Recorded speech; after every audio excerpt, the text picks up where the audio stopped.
Hello everyone, and welcome to my Days of Our Lives official. I hope everyone is having a wonderful day. Before we begin, please hit the subscribe button and give this video a thumbs up. Love General Hospital, B&B, Days or other soaps? Join the debate on our SC forums. Click here to interact with fans and get into discussions immediately. By Tiffany. In Horton Town Square, Fiona's presence interrupted Xander and Sarah's wedding. The crowd reacted as Xander named Fiona as his mother. She moved down the aisle toward the couple and greeted Xander, who she proclaimed had grown up. Xander bitterly ascribed her surprise at his looks to the time his mother had spent away from him. Fiona apologized for delaying the ceremony and stated that she had not sent an RSVP owing to the short notice. A panicked Theresa sought to shift attention to concluding the ceremony, to no avail. Sarah introduced herself to Fiona, and then Sarah and Xander presented Fiona to Victoria. When Fiona learned the girl's name, she made a remark about the name being appropriate. Theresa attempted another interruption when Maggie identified herself as Victor's widow, and Alex introduced himself as Victor's son. Fiona believed that Alex was Philip, but Alex corrected her and said that he had only lately realized that he was Victor's son. Theresa looked frightened as Alex recounted Fiona how he had found his true identity in a letter written by his mother.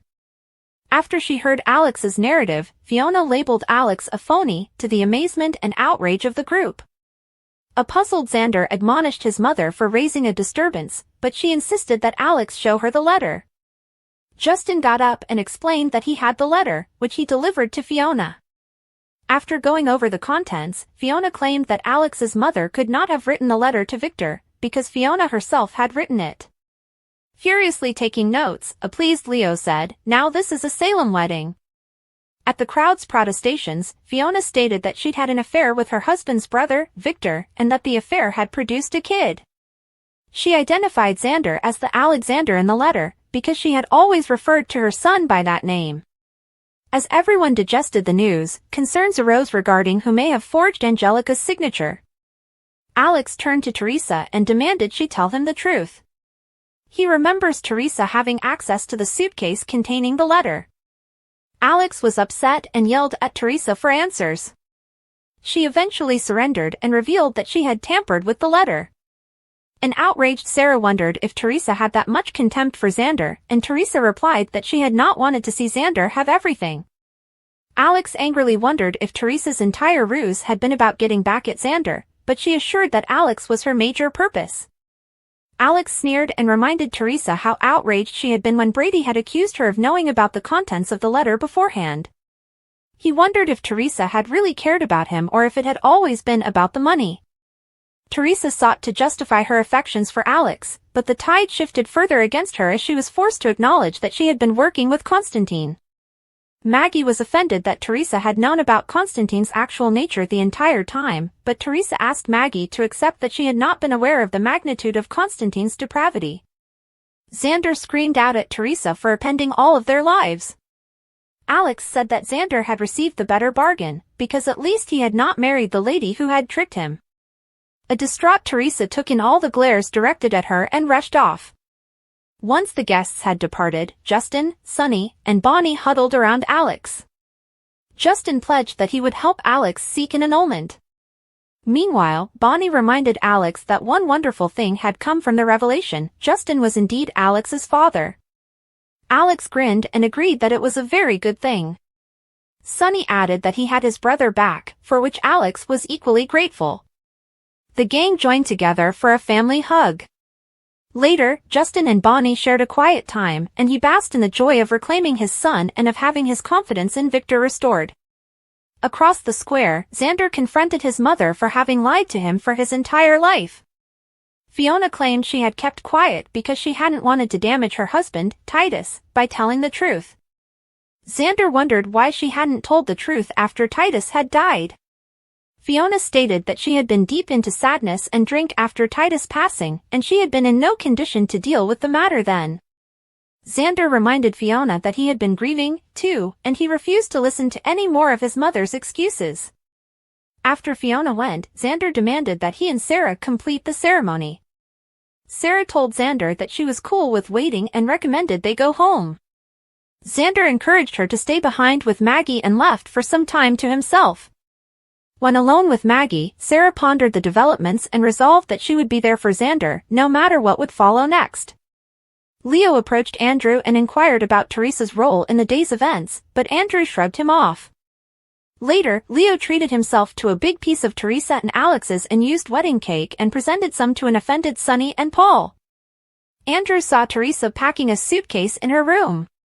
He called her out on her genuine motivation for having helped Constantine kidnap Victoria. Theresa sadly inquired whether Andrew would expose her role in the kidnapping. He vowed he would not, but made his disappointment at his sister plain. At the pub, Brady received a check-in text from Paul, which he disregarded. He was still drinking when Ava arrived from upstairs. Ava moaned about needing a vacation from DiMera business, and she joined Brady at the table. She spotted Brady drinking and asked him if he should talk to his sponsor. Brady revealed that his sponsor, Maggie, was at a double wedding that Brady had just fled.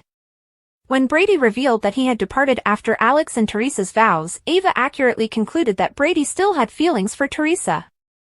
Ava acknowledged that she had been going through her own post-breakup troubles, and she and Brady commiserated over their own failed relationships.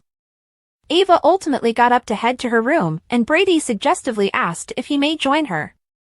While tempted, Ava refused him down, citing the potential issues with her boss, Kristen.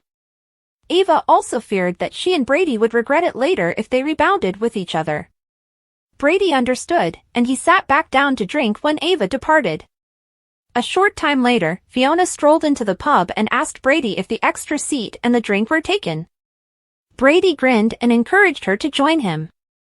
An emotional Alex sought sanctuary at the park. Stephanie tentatively approached him and offered her assistance. He happily welcomed her soothing hug. Xander stormed into the Kiriaki's residence and ran to the decanter. He poured himself a drink and turned to Victor's portrait. Then, Xander drank to father and tossed his glass at the image.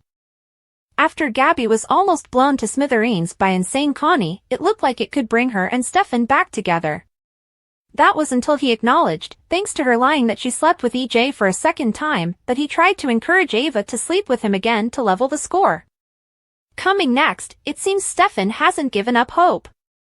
He sees Gabby in the hospital and begs her, "Please take me back." Julie pushes Chad to inform his children that their mother is alive, although they don't realize she's not really their mother. Chad then tells Abigail that he's going to tell their kids the truth, and she is shocked. Will she let Chad go ahead with lying to innocent youngsters, or will this finally push her to tell Chad the truth? After a photo shoot for Body and Soul got out of hand thanks to Hattie and Bonnie wearing the same dress, Abe tells Kate that either Bonnie leaves, or Hattie does. Sophia took advantage of Holly icing Tate out last week to flirt with him. At least until Holly arrived to put a stop to it. Of course Holly had ulterior reasons, wanting to obtain evidence that Brady ran down her Aunt Sarah. Next week, Sophia pulls Tate into a kiss and then tells Holly, "I can't wait to get him to bed." Holly up and slaps her frenemy. To dissuade Xander from killing, Sarah called Jada and claimed she recalled Brady running her down. Jada promptly arrested Brady and stopped Xander's intention to kill him. It was her only choice. Next week, nevertheless, Fiona cries to Sarah, "I am to blame." Sarah tells her that ought to stay between them. If only Eric is listening in. That's what happens when you talk secrets out in public. Arrested and back in the police station thanks to Sarah's lying, Brady tells Kristen that he's going to prison. Kristen has a plan, nevertheless, and Marlena questions if it is unlawful. And guess who's back to help with said plan? It's Dr. Rolf to the rescue.